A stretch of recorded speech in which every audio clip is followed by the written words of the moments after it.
2025 May മാസത്തിൽ തമിഴ്നാട്ടിൽ ഒരു യുവാവ് കൊല്ലപ്പെട്ടിരുന്നു. ഈ കൊലപാതകത്തിന് കാരണമായത് ഒരു ട്രയാങ്കിൾ ലവ് സ്റ്റോറിയാണ്. അതായത് ഒരേ സമയത്ത് രണ്ട് യുവാക്കളും ഒരു സ്ത്രീയെ പ്രേമിക്കുകയാണ്. അത് അവസാനിച്ചത് ഒരാളുടെ മരണത്തിലാണ്. ഇതിനകത്ത് തന്നെ ഒരുപാട് കോംപ്ലിക്കേഷൻസ് ഉണ്ട്. കേസ് അന്വേഷണം മുന്നോട്ട് പോകുമ്പോഴത്തേക്കും അതിനെക്കുറിച്ച് വിശദമായിട്ട് നമുക്ക് സംസാരിക്കാം. ഈ കേസിന് കാരണമായിട്ടുള്ള സംഭവങ്ങൾ നടക്കുന്നത് തേനി കമ്പത്ത് ഭാരതീയ സാല എന്ന് പറയുന്ന ഒരു സ്ഥലമുണ്ട്. അവിടെ വെച്ചിട്ടാണ്. അവിടെ താമസിക്കുന്ന ഒരു യുവാവാണ് സതീഷ് കുമാർ. ഈ സതീഷിന് 25 വയസ്സായിരുന്നു പ്രായം. അവൻ്റെ വീട്ടിൽ അവൻ്റെ അച്ഛനുണ്ട്, അമ്മയുണ്ട്. വളരെ സാധാരണ പാവപ്പെട്ട കുടുംബത്തിലെ അംഗങ്ങളായിരുന്നു ഇവർ. ഒറ്റ മകൻ മാത്രമാണുള്ളത്. അപ്പോൾ ഈ സതീഷ് ഡിഗ്രി പഠനം പൂർത്തിയാക്കിയിട്ട് ഒരു മല്ലിക്കടയിൽ ജോലി ചെയ്യുകയാണ്. മല്ലിക്കട എന്ന് പറയുമ്പോഴത്തേക്കും തമിഴ്നാട്ടിൽ ഈ പൂക്കച്ചവടം ചെയ്യുന്ന ഒരുപാട് കടകളുണ്ട്. അപ്പോൾ ഇവന് സ്വന്തമായിട്ട് ഷോപ്പില്ല. അവിടെ ജോലിക്ക് ഡെയിലി വേജസിനൊക്കെ അവൻ വർക്ക് ചെയ്യുകയാണ്. അപ്പോൾ ഡിഗ്രി കഴിഞ്ഞിട്ട് ഒരുപാട് ജോലിക്ക് വേണ്ടിയിട്ട് സതീഷ് വർക്ക് ചെയ്തിട്ടുണ്ടായിരുന്നു. പക്ഷേ അവന് ജോലിയൊന്നും തന്നെ കിട്ടിയില്ല. ഇവൻ്റെ വീട്ടിലെ കാര്യം പറയാനാണെന്നുണ്ടെങ്കിൽ വീട്ടിൽ ഒരുപാട് കടബാധ്യതയുണ്ട്. അച്ഛന് കൂലിപ്പണിയാണ്, അച്ഛന് ചില ആരോഗ്യ പ്രശ്നങ്ങളുണ്ട്. അപ്പോൾ ഈ കടബാധ്യത തീർക്കാൻ വേണ്ടിയിട്ടാണ് സതീഷ് ജോലിക്ക് ഇറങ്ങിയത് തന്നെ. അങ്ങനെ കിട്ടുന്ന പൈസ എല്ലാം കൊണ്ട് അവർ സന്തോഷത്തോടെ ജീവിച്ച് പോവുകയും ചെയ്തു. പക്ഷേ അങ്ങനെ ഇരിക്കുന്ന സമയത്ത് ഇവൻ്റെ പിതാവിന്, അച്ഛന് ആരോഗ്യ പ്രശ്നം മൂർച്ഛിക്കുകയും അദ്ദേഹം മരണപ്പെടുകയും ചെയ്തു. 2025 ഈ ഒരു കാലഘട്ടത്തിൽ തന്നെ, മെയ് മാസത്തിന് മുന്നേ. അപ്പോൾ അച്ഛൻ മരിച്ചു കഴിഞ്ഞപ്പോഴത്തേക്കും ഇവരുടെ സാമ്പത്തിക പ്രശ്നങ്ങൾ മൊത്തം സതീഷിൻ്റെ തലയിലേക്ക് മാത്രം വരികയാണ്. അവനെല്ലാം കൂടെ അത് ഒറ്റയ്ക്ക് ഹാൻഡിൽ ചെയ്യാൻ പറ്റാത്ത ഒരവസ്ഥയിലേക്ക് കാര്യങ്ങൾ പോവുകയും ചെയ്തു. അപ്പോൾ അത്രയും കാലവും അച്ഛനും മകനും കൂടിയാണ് ഈ പ്രശ്നങ്ങൾ, അല്ലെങ്കിൽ സാമ്പത്തിക പ്രശ്നങ്ങളായിക്കോട്ടെ വീട്ടിലെ കാര്യങ്ങളായിക്കോട്ടെ എല്ലാം ഹാൻഡിൽ ചെയ്ത് മുന്നോട്ട് പോയത്. അച്ഛൻ മരിച്ചതിന് ശേഷം സതീഷ് കൃത്യമായിട്ട് ജോലിക്ക് പോകാതായി. ഇനി കിട്ടുന്ന കാശിന് അവൻ മദ്യപിക്കാനായിട്ട് ആരംഭിക്കുകയാണ്. കാരണം അവന് ഒറ്റയ്ക്ക് ആ കടബാധ്യത തീർക്കാനായിട്ട് സാധിക്കുന്നുണ്ടായിരുന്നില്ല. അങ്ങനെയാണ് മദ്യപാനം ആരംഭിക്കുകയും ചെയ്തത്. അപ്പോൾ വീട്ടിലാണെന്നുണ്ടെങ്കിൽ അമ്മ മാത്രമാണ് ഉണ്ടായിരുന്നത്. ഈ മദ്യപാനം ആരംഭിച്ച് വളരെ പെട്ടെന്ന് മദ്യത്തിന് അഡിക്റ്റ് ആകുന്ന ഒരു സാഹചര്യം അവനിലേക്ക് വരികയാണ്. അങ്ങനെ ആ മല്ലിക്കടയിലെ ജോലി പൂർണ്ണമായിട്ട് നഷ്ടപ്പെട്ടു. കാരണം കൃത്യമായിട്ട് അവിടെ ജോലിക്ക് വരുന്നില്ല, പ്രോപ്പറായിട്ടൊന്നും തന്നെ ചെയ്യുന്നില്ല. അങ്ങനെ ആ മല്ലിക്കടയിലെ ജോലി ഇവന് നഷ്ടപ്പെടുകയാണ്. പിന്നെ കൂലിപ്പണിക്ക് പോകാനായിട്ട് തുടങ്ങി. ഈ കൂലിപ്പണിക്ക് പോകുമ്പോഴത്തേക്കും കൃത്യമായിട്ട് എല്ലാ ദിവസവും ജോലിക്കൊന്നും പോകില്ല. ജോലിക്ക് പോകുന്ന ദിവസങ്ങളിൽ ആ കാശിന് കൂടുതലും മദ്യപിക്കുകയാണ് ചെയ്യുന്നത്. കുറച്ച് കാശ് മിച്ചം വെച്ചിട്ട് അമ്മയ്ക്ക് ഏൽപ്പിക്കുകയും ചെയ്യും. അപ്പോൾ ഇവൻ്റെ ഈ ഒരു ജീവിതത്തോട് അമ്മയ്ക്ക് ഭയങ്കരമായിട്ട് ബുദ്ധിമുട്ടുണ്ടായിരുന്നു. കാരണം ഏകമകനാണ് ഇതേപോലെ കുടിച്ചു കൂത്താടി ഉത്തരവാദിത്തങ്ങളിൽ നിന്നൊക്കെ മാറിയിട്ട് അച്ഛൻ നഷ്ടപ്പെട്ട ആ ഒരു സങ്കടത്തിൽ ഇങ്ങനെയൊക്കെ നടന്നു പോകുന്നത്. കടബാധ്യതയായിരിക്കും അവൻ്റെ പ്രശ്നം. പക്ഷേ കുടിയല്ലല്ലോ എല്ലാത്തിനും ഒരു പരിഹാരം എന്ന് പറയുന്നത്. അമ്മ പറഞ്ഞിട്ടൊന്നും തന്നെ അവൻ കേട്ടില്ല. അങ്ങനെ ഇരിക്കുന്നൊരു സമയത്ത് അവൻ ഈ ഭാരതീയ സാല എന്ന് പറയുന്ന ആ ഒരു ഏരിയയിൽ തന്നെയുള്ള, അല്ലെങ്കിൽ ഈ കമ്പം തേനി ഭാഗത്തുള്ള ഒരു സ്ത്രീയെ പരിചയപ്പെടുകയാണ്. അവരുടെ പേര് നന്ദിനി എന്നാണ്. അപ്പോൾ ഈ നന്ദിനിയെ പരിചയപ്പെടുന്ന സമയത്ത് അവർക്ക് 31 വയസ്സാണ് പ്രായം. അപ്പോൾ നന്ദിനിയുമായിട്ട് സംസാരിക്കുകയാണ്, കൂടുതലായിട്ട് ഒരു സൗഹൃദത്തിലേക്കൊക്കെ വരികയാണ്. അപ്പോൾ നന്ദിനിയുടെ കാര്യങ്ങൾ ചോദിച്ചറിയുകയാണ്. അപ്പോൾ നന്ദിനി പറഞ്ഞത്, ഞാൻ ഒറ്റയ്ക്കൊരു വീട്ടിൽ താമസിക്കുകയാണ്. വീട്ടുകാരും തന്നെ ഇല്ല, മക്കളില്ല, ഭർത്താവില്ല. ഭർത്താവ് കുറച്ച് കാലം മുന്നേ ഒരു ആക്സിഡൻറ്റിൽ മരണപ്പെട്ടു പോയതാണ്. അപ്പോൾ ഇരുവരുടെയും പ്രണയവിവാഹമായിരുന്നു. അതായത് നന്ദിനി എന്ന് പറയുന്ന സ്ത്രീയുടെയും അവരുടെ ഭർത്താവിൻ്റെയും പ്രണയവിവാഹമായിരുന്നു. പ്രേമിച്ച് വിവാഹം കഴിച്ചതുകൊണ്ട് രണ്ടുപേരുടെയും വീട്ടുകാർ അതിനെ എതിർത്തിട്ടുണ്ടായിരുന്നു. അതുകൊണ്ട് ഈ രണ്ടുപേരും കൂടെ വേറൊരു വീടെടുത്ത് അവിടെ ഈ കമ്പം തേനി ഭാഗത്തിൽ വീടെടുത്ത് താമസിക്കുകയായിരുന്നു. അതിനിടയിലാണ് ഭർത്താവ് മരണപ്പെട്ടത്. ഭർത്താവ് മരണപ്പെട്ടതിന് ശേഷം നന്ദിനിയെ വീട്ടുകാർ സ്വീകരിച്ചില്ല. ഭർത്താവിൻ്റെ വീട്ടിലേക്കും സ്വീകരിച്ചില്ല, സ്വന്തം വീട്ടിലേക്കും സ്വീകരിച്ചില്ല. കുട്ടികളൊന്നും തന്നെ ആയിട്ടുണ്ടായിരുന്നില്ല. അതുകൊണ്ട് നന്ദിനി പിന്നീട് ഒറ്റയ്ക്ക് താമസിക്കാനായിട്ട് തീരുമാനിക്കുകയാണ്. അപ്പോൾ അവർ പല ജോലിക്ക് പോകും, കൂലിപ്പണിക്ക് പോകും, മറ്റ് ജോലിക്കെല്ലാം പോകും. കിട്ടുന്ന കാശിന് അവർ സ്വസ്ഥമായിട്ട് താമസിക്കുകയും ചെയ്യും. അപ്പോൾ ഇരുവർക്കും ഇടയിൽ ഒരു 6 വയസ്സിൻ്റെ വ്യത്യാസമുണ്ട്. നന്ദിനിക്ക് 31 വയസ്സ് കഴിഞ്ഞിട്ടുണ്ട്, സതീഷിനായിക്കോട്ടെ 25 വയസ്സ്. പതുക്കെ ഇരുവർക്കും ഇടയിൽ ആ സൗഹൃദം വളർന്ന് വലുതാകുകയും ഒരു പ്രണയത്തിലേക്ക് മാറുകയും ചെയ്തു. അങ്ങനെ സതീഷിൻ്റെ മനസ്സിൽ ആഗ്രഹം വരികയാണ് നന്ദിനിയെ വിവാഹം കഴിക്കാം. അപ്പോൾ സതീഷ് നന്ദിനിയുടെ വീട്ടിലേക്ക് പോകാൻ വേണ്ടി തുടങ്ങി. നന്ദിനി ആയിക്കോട്ടെ ആ വീട്ടിൽ ഒറ്റയ്ക്കാണ് താമസിക്കുന്നത്. വീട്ടിൽ മറ്റാരും തന്നെ ഇല്ല. ഈ ഒറ്റയ്ക്ക് താമസിക്കുന്നു പറയുമ്പോഴത്തേക്കും സതീഷിന് എല്ലാത്തിനുമുള്ളൊരു ഫ്രീഡം അവിടെ കിട്ടുകയാണ്. ഏത് സമയത്തും ആ വീട്ടിൽ കയറി ചെല്ലാം, രാവിലെയെന്നോ രാത്രിയെന്നോ അങ്ങനെയൊന്നുമില്ല. ഏത് സമയത്തും ചെല്ലാം, അവിടെ താമസിക്കാം. ഇരുവർക്കും ഇടയിൽ ആ ഒരു ഫിസിക്കൽ റിലേഷൻഷിപ്പ് പോലും ഉണ്ടാകുകയാണ്. അങ്ങനെ ഒരു ലിവിങ് ടുഗദർ പോലെ ആയി മാറുകയാണ്. പതിയെ രണ്ടുപേരും ഒരുമിച്ച് താമസിക്കാൻ ആരംഭിക്കുകയും ചെയ്തു. അപ്പോൾ നാട്ടുകാരൊക്കെ ഈ വിവരം അറിയാൻ വേണ്ടി തുടങ്ങി. പല അയൽവാസികൾ ചോദ്യം ചെയ്യാൻ വേണ്ടി തുടങ്ങി. അങ്ങനെ സതീഷിൻ്റെ അമ്മ ഈ കാര്യം അറിയുകയാണ്.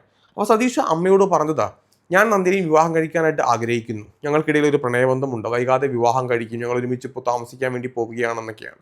അപ്പോൾ സതീഷിൻ്റെ അമ്മ സതീഷിനോട് പറഞ്ഞത്, നിന്നേക്കാൾ ഏജ് കൂടിയ ഒരു പെൺകുട്ടിയാണ്, ഒരു സ്ത്രീയാണ്, മാത്രമല്ല ഭർത്താവ് മരിച്ച ഒരു സ്ത്രീയാണ്, അതുകൊണ്ട് വിവാഹം കഴിക്കണ്ട എന്ന് സതീഷിൻ്റെ അമ്മ സതീഷിനോട് പറയുകയാണ്. പക്ഷേ സതീഷ് അത് കേട്ടില്ല. കാരണം അമ്മയുടെ മെൻറ്റാലിറ്റി എന്ന് പറയുന്നത് തീർച്ചയായിട്ടും അവർ ഒരു ഒറ്റ മകൻ മാത്രം ആകുമ്പോഴത്തേക്കും, പ്രത്യേകിച്ച് അച്ഛനില്ലെന്ന് പറയുമ്പോഴത്തേക്കും അവരുടെ മകൻ തീർച്ചയായിട്ടും വേറൊരു പെൺകുട്ടി വിവാഹം കഴിക്കണം, രണ്ടാം വിവാഹം കഴിക്കാൻ വേണ്ടി പോകുന്നൊരു സ്ത്രീ ഒന്നും ആയിരിക്കണമെന്ന് ഒരു അമ്മ ചിന്തിക്കില്ല. അതുകൊണ്ടായിരിക്കും അമ്മ അങ്ങനെയൊക്കെ പറഞ്ഞത്. പക്ഷെ സതീഷ് അതിന് തയ്യാറായില്ല. താൻ നന്ദിനിയെ തന്നെ വിവാഹം കഴിക്കുമെന്ന് ഉറപ്പിച്ച് പറയുകയാണ്. അങ്ങനെ സതീഷ് അമ്മയുമായിട്ട് പൂർണ്ണമായിട്ട് അകന്നു എന്ന് തന്നെ പറയാം. നന്ദിനിയുടെ വീട്ടിൽ സ്ഥിരമായിട്ട് താമസിക്കാൻ വേണ്ടി തുടങ്ങി. അവിടുന്ന് ജോലിക്ക് പോകും, തിരിച്ചവിടെ വരും. വല്ലപ്പോഴും മാത്രം സ്വന്തം വീട്ടിലേക്ക് അമ്മയെ കാണാനായിട്ട് പോകുന്ന ഒരു അവസ്ഥ അവിടെ ഉണ്ടാകുകയാണ്. അങ്ങനെ രണ്ടുപേരും കൂടെ സന്തോഷത്തോടെ ജീവിച്ച് മുന്നോട്ട് പോവുകയാണ്. നന്ദിനി ഓക്കെയാണ്. നന്ദിനിയും ഇടയ്ക്ക് ജോലിക്ക് പോകുന്നുണ്ട്. ആ വീട്ടിലെ പ്രധാനപ്പെട്ട ചിലവെല്ലാം ഇപ്പോൾ നോക്കുന്നത് സതീഷാണ്. സതീഷ് അപ്പോഴും പ്രോപ്പറായിട്ട് ജോലിക്കൊന്നും പോകില്ലായിരുന്നു. ഇടയ്ക്ക് ജോലിക്ക് പോകും, കിട്ടുന്ന കാശ് നന്ദിനിക്ക് കൊടുക്കും, കുറച്ച് കാശ് അമ്മക്ക് കൊടുക്കും, ബാക്കി പൈസ മദ്യപിക്കും. ഈ ഒരു നിലയിലാണ് മുന്നോട്ട് പോയിക്കൊണ്ടിരുന്നത്. അങ്ങനെ ഇരിക്കെ 2-3 മാസം കടന്നുപോയി. ഒടുവിൽ നന്ദിനി സതീഷിനോട് ഒരു കാര്യം വന്ന് പറയുകയാണ്. ഇപ്പോൾ സതീഷ് എല്ലാ ദിവസവും നന്ദിനിയുടെ വീട്ടിൽ വന്ന് താമസിക്കുകയാണ്. നേരത്തെ പറഞ്ഞ പോലെ രാവെന്നോ പകലെന്നോ ഇല്ലാതെ നന്ദിനിയുടെ വീട്ടിലാണ് താമസിക്കുന്നത്. അപ്പോൾ നന്ദിനി പറഞ്ഞൊരു കാര്യം ഇതാണ്: നമ്മൾ കുറച്ച് നാളായിട്ട് പരിചയപ്പെടുന്നുണ്ട്, ഇവിടെ നീ താമസിക്കുന്നുണ്ട്, നമുക്കിടയിൽ എല്ലാ രീതിയിലുള്ള ഒരു ബന്ധമുണ്ട്. പക്ഷേ എന്നെപ്പറ്റി നാട്ടുകാർ ഭയങ്കര മോശമായിട്ടുള്ള കാര്യങ്ങളാണ് ഇപ്പോൾ പറഞ്ഞ് നടക്കുന്നത്. കാരണം ഈ സതീഷും നന്ദിനിയും കൂടെ പരിചയപ്പെട്ട സമയത്ത് നന്ദിനി സതീഷിനോട് കാര്യം പറഞ്ഞിട്ടുണ്ടായിരുന്നു. നന്ദിനി ആ വീട്ടിൽ ഒറ്റയ്ക്ക് താമസിക്കുന്ന ഒരു സ്ത്രീയാണ്, പ്രത്യേകിച്ച് ഒരു ഗ്രാമപ്രദേശമാണ്. അതുകൊണ്ട് തന്നെ പല പുരുഷന്മാർ നന്ദിനിയുടെ അടുത്ത് വളരെ മോശപ്പെട്ട രീതിയിൽ സമീപിക്കാറുണ്ട്. പക്ഷെ നന്ദിനി അതിനൊന്നിനും തന്നെ വഴങ്ങിയിട്ടില്ല. അവൾ അവളുടെ സ്വന്തം കാര്യം നോക്കി മാത്രം മുന്നോട്ട് പോവുകയായിരുന്നു. ഈ കാര്യങ്ങൾ കൊണ്ട് തന്നെയാണ് സതീഷ് നന്ദിനിയോട് ഒരു താല്പര്യം തോന്നുകയും ചെയ്തത്. കാരണം ആ ഗ്രാമത്തിലുള്ള പല ആൾക്കാർ നന്ദിനി എടുത്ത് സമീപിച്ചിട്ട് പോലും നന്ദിനി ഒരു തെറ്റും ചെയ്തിട്ടില്ല, എല്ലാവരോടും വളരെ നന്നായിട്ട് തന്നെ പെരുമാറിയിട്ടുള്ളൂ, സതീഷിനെ വഞ്ചിച്ചിട്ടുമില്ല. അപ്പോൾ സതീഷിനും ആ ഒരു സ്നേഹം, നന്ദിനിയുടെ സ്നേഹം മനസ്സിലാക്കാൻ സാധിച്ചിട്ടുണ്ടായിരുന്നു. പക്ഷെ നന്ദിനി പൊടുന്നനെ പറയുകയാണ്, ഇനി നീ ഇങ്ങോട്ട് വരണ്ടെന്ന് പറഞ്ഞു കഴിഞ്ഞാൽ രാത്രി സമയത്ത് വരരുത്. വൈകിട്ട് 6 മണി വരെ നിനക്ക് ഈ വീട്ടിൽ വരാം, രാവിലെ വരാം, വൈകിട്ട് 6 മണി വരെ വരാം. പക്ഷെ അതിനുശേഷം രാത്രിയിൽ ഉറങ്ങാനോ താമസിക്കാനോ ഈ വീട്ടിലേക്ക് വരണ്ട. പെട്ടെന്ന് നന്ദിനി പറഞ്ഞപ്പോഴത്തേക്കും സതീഷിന് വല്ലാത്തൊരു ബുദ്ധിമുട്ടായി. കാരണം ഇരുവരും വിവാഹം കഴിക്കാൻ ആഗ്രഹിച്ച ആൾക്കാരാണ്, ഒരുമിച്ച് താമസിക്കുന്നതും അതുകൊണ്ട് തന്നെയാണ്. അപ്പോൾ സതീഷ് നന്ദിനിയോട് പറയുകയാണ്, അങ്ങനെ ഞാൻ വരണ്ട എന്നാണ് നീ പറയുന്നതെങ്കിൽ നമുക്ക് ഉടനെ തന്നെ വിവാഹം കഴിക്കാം. വിവാഹം കഴിച്ചു കഴിഞ്ഞാൽ പ്രശ്നങ്ങളൊന്നും ഇല്ലല്ലോ. ഇപ്പോൾ നാട്ടുകാർ നിന്നെപ്പറ്റി പല മോശം അഭിപ്രായങ്ങൾ പറയുന്നു, മോശം കാര്യങ്ങൾ പറയുന്നു, അതാണല്ലോ നിന്റെ പേടി. ഇനി വിവാഹം കഴിച്ചാൽ പിന്നെ പ്രശ്നമില്ല, ഭാര്യയും ഭർത്താവുമാണ്, ഒരുമിച്ച് താമസിക്കുകയും ചെയ്യാം, ഞാൻ എൻ്റെ വീട്ടിൽ പറഞ്ഞതൊക്കെ സമ്മതിപ്പിച്ചോളാം എന്നൊക്കെ പറയുകയാണ്. ഇനി വീട്ടുകാർ എതിർത്താലും കുഴപ്പമൊന്നുമില്ല, നിന്റെ വീട്ടുകാർക്കും അങ്ങനെ കോൺടാക്റ്റ് ഒന്നും ഇല്ലല്ലോ എന്നൊക്കെ പറയുകയാണ്. അപ്പോൾ നന്ദിനി പറഞ്ഞ മറുപടി എന്ന് പറഞ്ഞാൽ, നീ ഇപ്പോഴും കൃത്യമായിട്ട് ജോലിക്കൊന്നും പോകുന്നില്ല, ഇനി ജോലിക്ക് പോയാൽ തന്നെ കിട്ടുന്ന കാശിന് മദ്യപിക്കും, കുറച്ച് കാശ് അമ്മയ്ക്ക് കൊടുക്കും, കുറച്ച് കാശ് ഇവിടെ കൊണ്ടുത്തരും. ഇങ്ങനെ ജീവിച്ചാൽ ജീവിതം ആവില്ല. അതുകൊണ്ട് നീ കൃത്യമായിട്ട് ജോലിക്ക് പോയി നല്ല സാമ്പത്തികം ഉണ്ടാക്കുന്നവരെ ഈ വിവാഹം നടക്കില്ല. അതുകൊണ്ട് നമുക്കിടയിലുള്ള ആ ഒരു ബന്ധം തൽക്കാലം ഒന്ന് മാറ്റി വെച്ചേക്കൂ. അല്ലാന്നുണ്ടെങ്കിൽ നീ ഇപ്പോൾ പോയി വരുന്ന സമയത്തിന് ഒരു മാറ്റം വരണം. വൈകുന്നേരങ്ങളിൽ മാത്രം, വൈകുന്നേര സമയത്ത് ഇവിടെ നിൽക്കാം, പക്ഷേ രാത്രിയിലുള്ള കിടപ്പും കാര്യങ്ങളൊന്നും തന്നെ വേണ്ട എന്ന് തീർത്ത് പറയുകയാണ്. ഇത് കേട്ടപ്പോഴത്തേക്കും സതീഷിന് വല്ലാത്തൊരു ബുദ്ധിമുട്ടായി. അങ്ങനെ സതീഷ് കുറേ മാസങ്ങൾക്ക് ശേഷം അവൻ്റെ സ്വന്തം വീട്ടിലേക്ക് തന്നെ തിരികെ പോവുകയാണ്. അപ്പോൾ ഇവർക്കും ഇടയിലുള്ള ഒരു ബന്ധം പൂർണ്ണമായിട്ട് അവിടെ അവസാനിച്ചു എന്ന് പറയാൻ സാധിക്കില്ല. ആ ബന്ധം തുറന്നു പോകുന്നുണ്ട്. സതീഷ് ഇടയ്ക്ക് നന്ദിനിയുടെ വീട്ടിൽ വരുന്നുണ്ട്, രാത്രി വരില്ല എന്ന് മാത്രം, പകൽ സമയങ്ങളിൽ വരുന്നുണ്ട്. ഇപ്പോൾ ആഴ്ചയിലാണെങ്കിൽ തന്നെ 2-3 ദിവസമൊക്കെ നന്ദിനിയുടെ വീട്ടിൽ വരും, പകൽ സമയങ്ങൾ അവിടെ ചിലവഴിക്കും, ജോലിക്ക് പോകും, വൈകുന്നേരം ഒരു 6 മണി 7 മണി ആകുമ്പോഴത്തേക്കും തിരികെ വീട്ടിലേക്ക് പോവുകയും ചെയ്യും. ഇങ്ങനെ കുറച്ച് ദിവസം കൂടെ കടന്നുപോയി. അപ്പോൾ സതീഷിനോട് നന്ദിനിയുടെ കുറച്ച് അയൽവാസികൾ, നാട്ടുകാർ ഒരു കാര്യം വന്നിട്ട് പറയുകയാണ്, നന്ദിനി നിന്നെ മനഃപൂർവ്വം ഒഴിവാക്കിയതാണ്. നന്ദിനിയുടെ വീട്ടിൽ രാത്രി സമയത്ത് ഇപ്പോൾ പല പുരുഷന്മാർ വരുന്നുണ്ട്, ഞങ്ങളത് നേരിട്ട് കണ്ടിട്ടുമുണ്ട്. അപ്പോൾ നിന്നെ ഒഴിവാക്കിയിട്ട് അവൾ മറ്റു ചില ജോലികളാണ്, നിങ്ങൾക്ക് എന്താണ് ജോലി എന്ന് ഊഹിക്കാമല്ലോ, മറ്റു ചില പ്രവർത്തികളാണ് ഇപ്പോൾ ചെയ്തുകൊണ്ടിരിക്കുന്നത് എന്നൊക്കെ പറയുകയാണ്. ഇത് കേട്ടപ്പോഴേക്കും സതീഷിന് ഒരുപാട് ദേഷ്യം വന്നു. കാരണം ഞാൻ വിവാഹം കഴിക്കാൻ ആഗ്രഹിച്ച ഒരു പെൺകുട്ടി, ഇത്രയും കാലം ഒരുമിച്ച് താമസിച്ചിരുന്ന ഒരു സ്ത്രീ, അവർ വളരെ പെട്ടെന്ന് എന്നെ ഒഴിവാക്കിയിട്ട് മറ്റു പുരുഷന്മാരുമായിട്ട് ഒരു ബന്ധത്തിൽ ഏർപ്പെടുന്നുണ്ടെങ്കിൽ തീർച്ചയായിട്ടും അതിനെക്കുറിച്ച് തനിക്ക് അറിയണമല്ലോ എന്നൊരു തോന്നല് സതീഷിൻ്റെ മനസ്സിലേക്ക് വരികയാണ്. അങ്ങനെ സതീഷ് ഒരു ദിവസം നന്ദിനി അടുത്ത് പോയിട്ട് ഈ കാര്യങ്ങൾ ഡയറക്റ്റായിട്ട് ചോദിക്കുകയാണ്. ഇരുവർക്കും ഇടയിൽ വലിയ വാക്കേറ്റം ഉണ്ടായി. നന്ദിനി മറുപടിയായിട്ട് പറഞ്ഞത്, ഞാൻ അങ്ങനെ മറ്റാരെങ്കിലുമായിട്ട് ബന്ധം പുലർത്തുന്നുണ്ടോ എന്നുള്ളത് നീ നാട്ടുകാരെ പറഞ്ഞിട്ട് എന്നോട് വന്ന് ചോദിക്കുകയല്ല വേണ്ടത്. നിനക്ക് സംശയങ്ങളുണ്ടെങ്കിൽ നിനക്ക് മാന്യമായിട്ട് എനിക്ക് ചോദിക്കാമായിരുന്നു. ഇങ്ങനെ സംശയം വെക്കേണ്ട ഒരു ആവശ്യമില്ല. ഇങ്ങനെ സംശയം വെച്ച് തുടർന്ന് പോകാനാണെന്നുണ്ടെങ്കിൽ നമുക്കൊരിക്കലും ഒരുമിച്ച് ജീവിക്കാനായിട്ട് സാധിക്കത്തില്ല. അങ്ങനെ നന്ദിനി കംപ്ലീറ്റ്ലി അതിനെ എതിർക്കുകയാണ്. താൻ അങ്ങനെ തെറ്റൊന്നും ചെയ്തിട്ടില്ല, അങ്ങനെ ചെയ്യുകയില്ല എന്നൊക്കെ പറയുകയാണ്. പക്ഷേ സതീഷ് അത് കൃത്യമായിട്ട് ഉൾക്കൊള്ളാനായിട്ട് സാധിച്ചില്ല. അവൻ്റെ മനസ്സിൽ വലിയ സംശയങ്ങൾ ഇങ്ങനെ കിടക്കുന്നുമുണ്ട്. പക്ഷെ നന്ദിനി പറയുമ്പോഴത്തേക്കും നന്ദിനിയെ കംപ്ലീറ്റ്ലി എതിർക്കാൻ പാടില്ല. നന്ദിനി പറയുന്നത്, നീ എന്നെ ഇങ്ങനെ സംശയിക്കാനാണെന്നുണ്ടെങ്കിൽ ഈ ബന്ധം തുറന്ന് പോകണ്ട എന്നാണ്.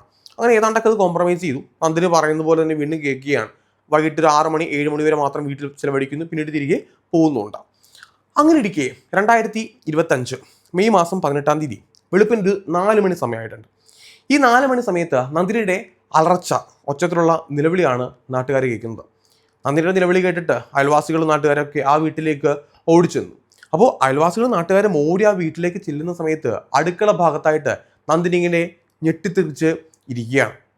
നാട്ടുകാർ നോക്കിയപ്പോഴത്തേക്കും അടുക്കള ഭാഗത്ത്, അടുക്കള വാതിലിൻ്റെ പിന്നിൽ മുറ്റത്തായിട്ട്, മുറ്റം എന്ന് ഉദ്ദേശിക്കുന്ന അടുക്കളയുടെ ആ ഒരു പിന്നാമ്പുറം എന്ന് വേണം പറയാം, പിന്നാമ്പുറത്തായിട്ട് ഒരാൾ മരിച്ചു കിടക്കുകയാണ്. ആ മരിച്ചു കിടക്കുന്ന മറ്റാരുമല്ല, സതീഷാണ്. സതീഷ് രക്തത്തിൽ കുളിച്ചാണ് അവിടെ മരിച്ചു കിടക്കുന്നത്. അവൻ്റെ നെഞ്ചിൻ്റെ ഭാഗത്തും വയറിൻ്റെ ഭാഗത്തും കത്തി കൊണ്ട് കുത്തിയ മുറിപ്പാടുകൾ കാണാൻ സാധിക്കുന്നുണ്ട്. ഒരുപാട് രക്തം പോയിട്ടുമുണ്ട്. അപ്പോൾ നാട്ടുകാർ നന്ദിനിയോട് ചോദിക്കുകയാണ്, എന്താണ് സംഭവിച്ചത്? നന്ദിനി മറുപടിയായിട്ട് പറഞ്ഞത് ഇങ്ങനെയാണ്, ഞാനിപ്പോൾ രാവിലെ എണീറ്റ് അടുക്കള വാതിലിങ്ങനെ തുറന്നു നോക്കിയപ്പോഴത്തേക്കും, വെള്ളമെടുക്കാനായിട്ട് വാതിൽ തുറന്നു നോക്കിയപ്പോഴത്തേക്കും സതീഷ് ഇവിടെ കിടക്കുന്നതാണ് കണ്ടത്. അവൻ ഇന്നലെയും വൈകിട്ട് ഈ വീട്ടിലേക്ക് വന്നിട്ടുണ്ടായിരുന്നു. അപ്പോൾ രാത്രി ഇപ്പോൾ ഇവിടെ താമസിക്കാറില്ല. വന്നു തിരിച്ചു പോയി. എന്തിനാണ് ഈ സമയത്ത് ഇവിടെ വന്നതെന്നോ എന്താണ് സംഭവിച്ചതെന്നോ തനിക്ക് അറിയില്ല. താനത് കണ്ടപ്പോഴത്തേക്കും പെട്ടെന്ന് ഞെട്ടിപ്പോയി. അങ്ങനെയാണ് അലറി വിളിച്ച് കരഞ്ഞത്. ഇതാണ് നാട്ടുകാർ കേൾക്കുന്ന ഒരു മറുപടി. നാട്ടുകാർക്ക് പല സംശയങ്ങളൊക്കെ തോന്നി.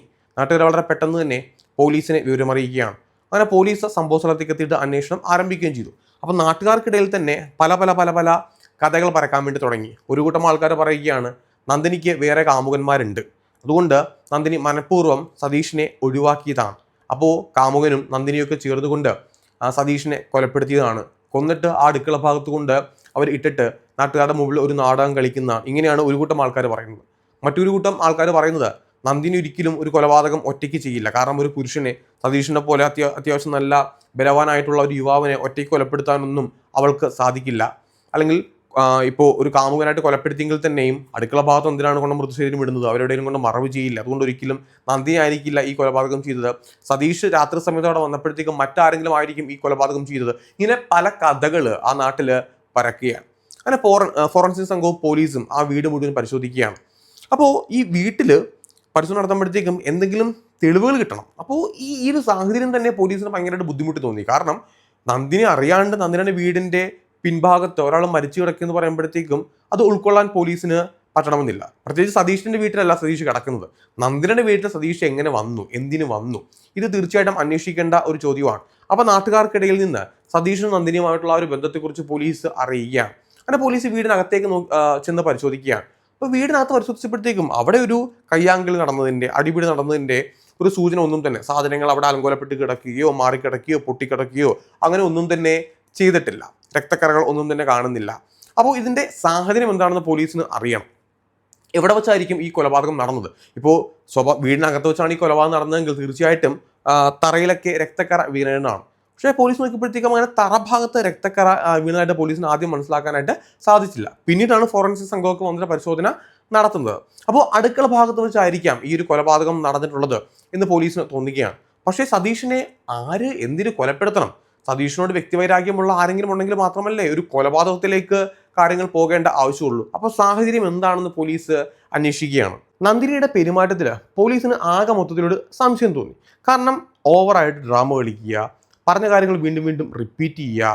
ഇനി ഒരു കള്ളമാണ് പറയുന്നതെങ്കിൽ ഈ റിപ്പീറ്റേഷൻ വന്ന് അത് പറഞ്ഞെങ്ങനെയെങ്കിലും ഫലിപ്പിക്കാനായിട്ട് നോക്കും. അപ്പോൾ നന്ദിനിയുടെ ആകെ മൊത്തത്തിലുള്ള പെരുമാറ്റത്തിൽ പോലീസിന് പല വിധത്തിലുള്ള സംശയങ്ങൾ തോന്നുകയാണ്.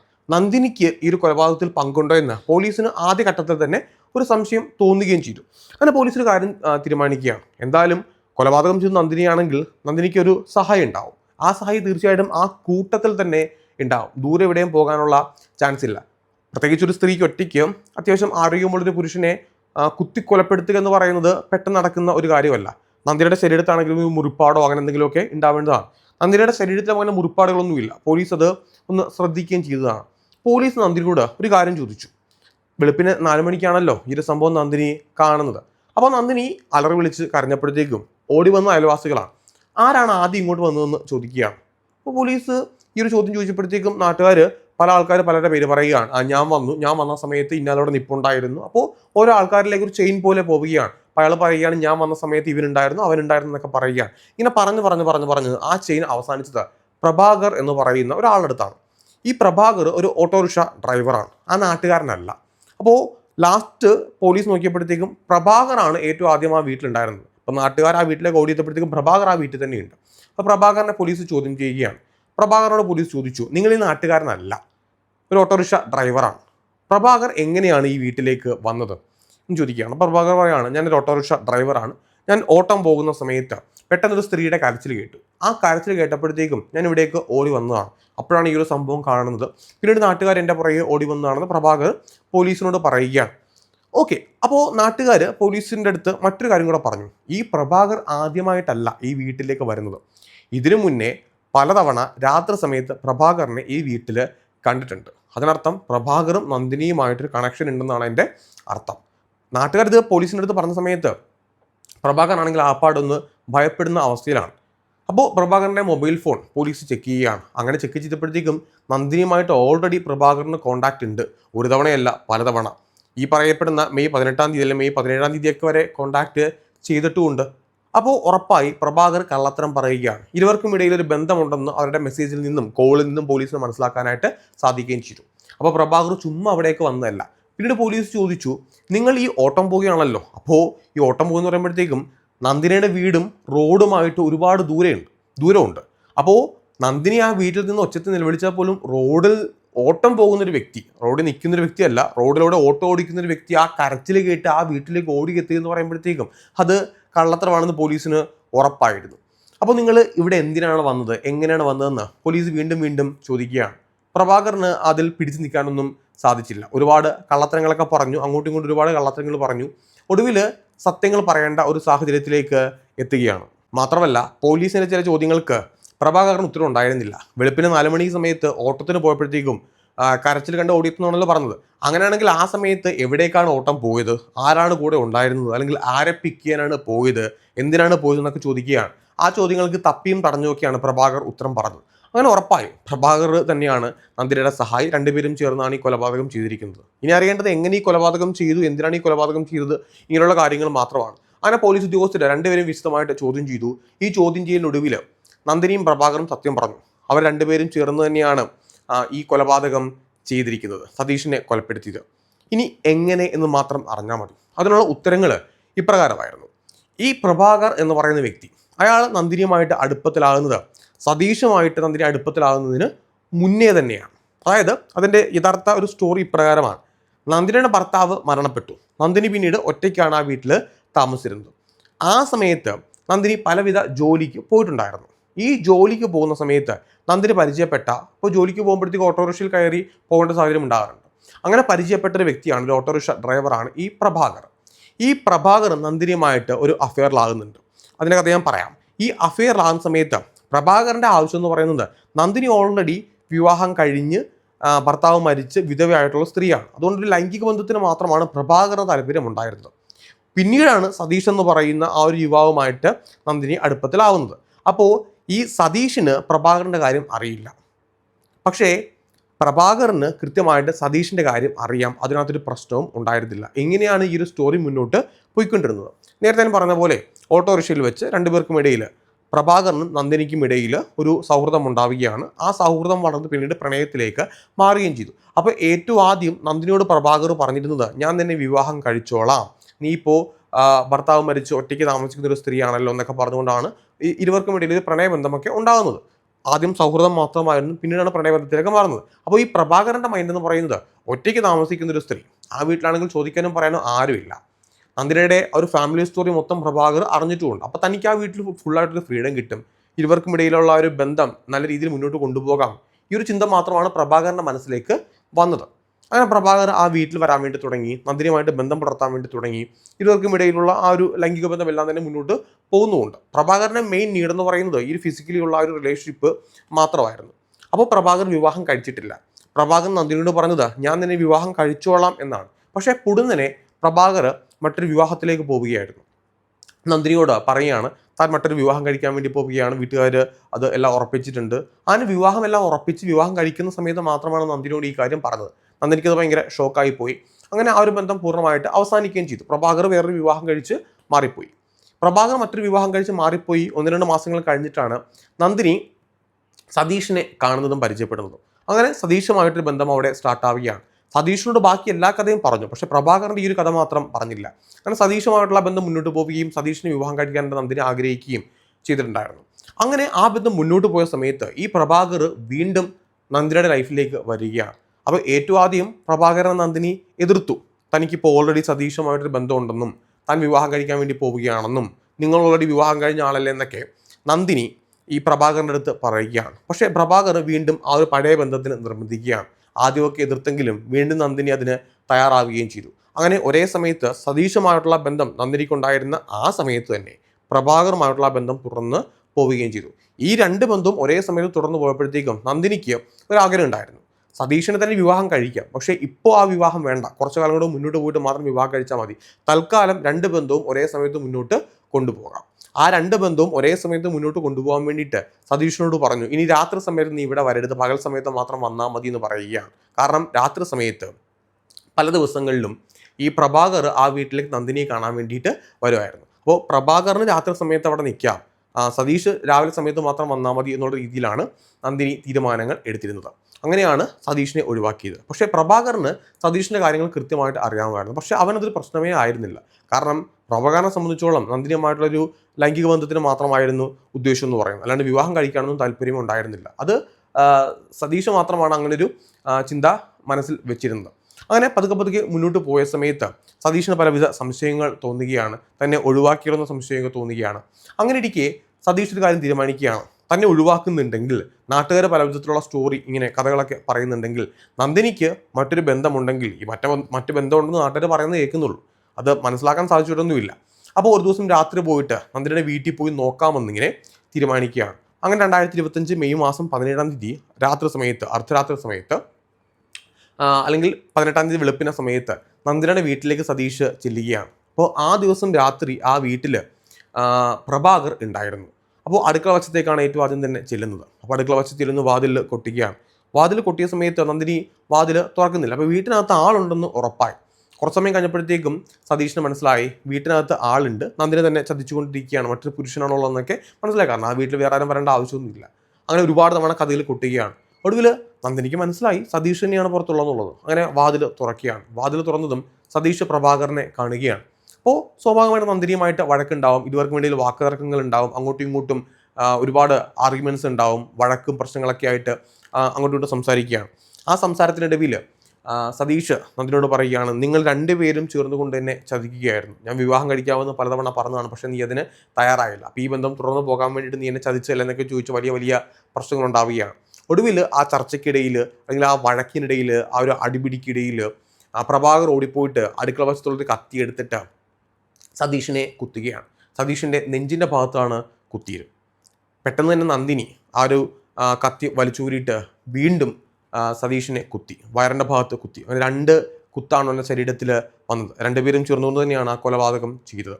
പെട്ടെന്ന് ഇവർക്ക് എന്ത് ചെയ്യണം എന്നുള്ള ഒരു വെപ്രാളം ഉണ്ടാവുകയാണ്. കാരണം ഓൾറെഡി നേരം വെളുക്കുന്നൊരു സമയം ആയിട്ടുണ്ട്, ഒരു 3-4 മണിയൊക്കെ അപ്പോഴത്തേക്കും ആയിട്ടുണ്ടായിരുന്നു, ഒരു 3 മണിയോളം ആയിട്ടുണ്ട്. ആ സമയത്ത് രണ്ടുപേരും കൂടെ ചേർന്നൊരു കാര്യം തീരുമാനിക്കുകയാണ്, എവിടെയും കൊണ്ടുപോയി ശരീരം മറവ് ചെയ്യാനൊന്നും പറ്റില്ല, അതുകൊണ്ട് അടുക്കള ഭാഗത്തേക്ക് ശരീരം കൊണ്ട് വെച്ചിട്ട് അലറി വിളിച്ച് നാട്ടുകാരെയൊക്കെ വിളിച്ചു കൂട്ടിയിട്ട് ഒരു കള്ളക്കഥ പറയാം, തീർച്ചയായിട്ടും ആരെങ്കിലുമൊക്കെ വിശ്വസിക്കുമെന്നാണ് ഇവർ കരുതിയത്. പ്രഭാകർ വളരെ പെട്ടെന്ന് തന്നെ കുത്തിയ കത്തി ഉണ്ടല്ലോ, ആ കത്തിയെടുത്ത് വീടിൻ്റെ ബാക്കിൽ കൊണ്ടുപോയിട്ട് കുഴിച്ചിട്ട് മറവ് ചെയ്തു.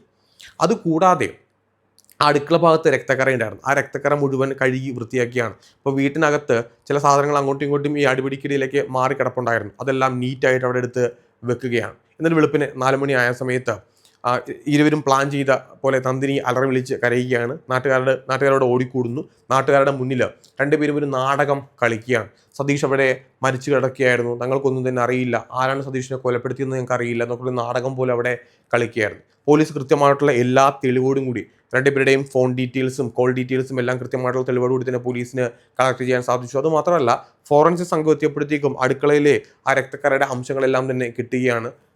അവർ കുഴിച്ചിട്ട കൊലപാതകത്തിന് ഉപയോഗിച്ച ആ കത്തി ലഭ്യമായിട്ടുണ്ടായിരുന്നു. ഇവരുടെ ആദ്യത്തെ പ്ലാൻ എന്ന് പറയുന്നത് ഓട്ടോറിക്ഷയിൽ കൊണ്ടുപോയിട്ട്, പ്രഭാകരൻ്റെ ഓട്ടോറിക്ഷയിൽ കൊണ്ടുപോയിട്ട് സതീഷിൻ്റെ ശരീരം മറവ് ചെയ്യുക എന്നതായിരുന്നു. പക്ഷേ അതിന് കൃത്യമായിട്ടുള്ള സമയമൊന്നും തന്നെ അവർക്ക് കിട്ടിയില്ല.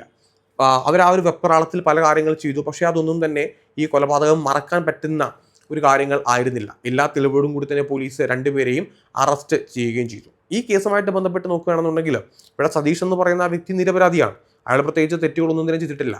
പ്രായത്തിന് മൂത്താണെങ്കിൽ തന്നെയും ആ ഒരു സ്ത്രീയുമായിട്ട് പ്രണയത്തിലാവുന്നു, അവരെ വിവാഹം കഴിക്കാനായിട്ട് അവൻ ആഗ്രഹിക്കുകയും ചെയ്തിരുന്നു. പക്ഷേ ഇവിടെ നന്ദിനി എന്ന് പറയുന്ന ആ ഒരു സ്ത്രീയും അതേപോലെ തന്നെ പ്രഭാകർ, അവർ രണ്ടുപേരും പ്രണയത്തിലായിരുന്നെങ്കിൽ അവർക്ക് ഒരുമിച്ച് പോയാൽ മതിയായിരുന്നു. അവർക്ക് സതീഷിനെ പൂർണ്ണമായിട്ട് അവിടുന്ന് ഒഴിവാക്കാമായിരുന്നു. സതീഷിനെ ഒഴിവാക്കാണ്ട് കള്ളത്തരങ്ങൾ പറഞ്ഞ് സതീഷിനെ പിന്നീട് വിവാഹം കഴിക്കാനായിട്ട് ആ ബന്ധം തുറന്നു പോയതാണ് ഏറ്റവും വലിയ ഒരു വിനയായിട്ട് മാറിയത്. സതീഷിൻ്റെ ജീവനോടെ ഇല്ലാതാകുകയും ചെയ്തു. ഒടുവിൽ ഒരു കൊലപാതകത്തിലാണല്ലോ ഈ സംഭവങ്ങൾ അവസാനിച്ചത്. എന്തായാലും ഇവർക്ക് രണ്ടുപേർക്കും, പ്രഭാകർ ആയിക്കോട്ടെ നന്ദിനിക ആയിക്കോട്ടെ, അവർക്ക് നിയമത്തിൻ്റെ ഏറ്റവും മാക്സിമം ശിക്ഷ തന്നെ കിട്ടേണ്ടതാണ്. കാരണം ഒരു വശത്ത് തെറ്റ് ചെയ്യാത്തൊരു യുവാവാണ് ഉള്ളതെങ്കിൽ മറുവശത്ത് ഒരുപാട് ക്രൈം ചെയ്ത് ഒരുപാട് കള്ളത്തരങ്ങൾ ചെയ്ത് എല്ലാം മറച്ചു വെച്ച് വഞ്ചിച്ച രണ്ടാൾക്കാരാണ് ഉള്ളത്. അപ്പോൾ അവർക്ക് ഏറ്റവും മാക്സിമം ശിക്ഷ തന്നെ കിട്ടേണ്ടതാണ്. ഈ ഒരു കേസുമായിട്ട് ബന്ധപ്പെട്ട് നിങ്ങളുടെ അഭിപ്രായങ്ങൾ കൂടെ കമന്റ് ബോക്സിലേക്ക് ഒന്ന് കമന്റ് ചെയ്തേക്കാം. മറ്റൊരു വീഡിയോ ആയിട്ട് വീണ്ടും കാണാം. This is me Sijo John. See U.